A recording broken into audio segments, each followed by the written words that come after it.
నేను ఇవాళ ఈ వేదిక మీద నుంచి ఆ సొల్లు వాగుడు వాగే కేటీఆర్ ని సవాలు విసురుతున్నా. బిడ్డ, ఇవాళ నేనే ముఖ్యమంత్రి, నేనే పిసిసి ప్రెసిడెంట్ను. రేపు రాబోయే పార్లమెంట్ ఎన్నికల్లో నేను సవాలు విసురుతున్నా.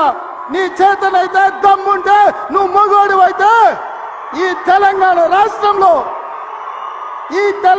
రాష్ట్రంలో బిడ్డ ఒక్క సీటు గెలిచి చూపించు.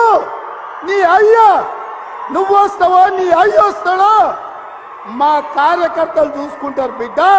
మగాడివైతే రైతు భరోసా స్టార్ట్ చేయి, 70 లక్షల రైతుల ఖాతాల్లో డబ్బులే నేను కూడా అడగవచ్చు. మగాడివైతే మహాలక్ష్మి స్టార్ట్ చేయి, 1,67,00,000 మంది ఆడబిడ్డలు ఉన్నారు, నెలకు 2,500 ఇస్తానన్నావు, స్టార్ట్ చేయి, నేను కూడా అడగవచ్చు. కానీ నేను ఇవన్నీ అనట్లేదు. ఒక్క సీట్ అయినా గెలవము అనే మాట మాట్లాడావు కదా. నీకు నిజంగానే దమ్ముంటే రేవంత్ రెడ్డి గారు, నేను సవాల్ చేస్తా ఉన్నా, నేను నా సిరిసిల్ల ఎమ్మెల్యే పదవికి రాజీనామా చేసి వస్తా. నువ్వు నీ ముఖ్యమంత్రి పదవికి, కొడంగల్ ఎమ్మెల్యే పదవికి రాజీనామా చేసిరా. నీ సిట్టింగ్ సీటు మల్కాజ్గిరిలో ఇద్దరం కొట్లాడదాం. ఆ ఒక్క సీట్లోనే తేల్చుకుందాం. ఈ రాష్ట్రం అంతా అతలాకుతలం చేయాల్సిన అవసరం లేదు. ఆ ఒక్క సీట్లోనే నేను వస్తాను మా పార్టీ తరఫున, నీ తరఫున నువ్వు రా, నీ కాంగ్రెస్ పార్టీ తరఫున.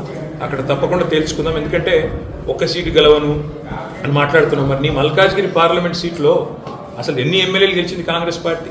గుండు సున్నా. ఎంతమంది కార్పొరేటర్లు గెలిచారు నీ మల్కాజ్గిరి పార్లమెంట్ పరిధిలో?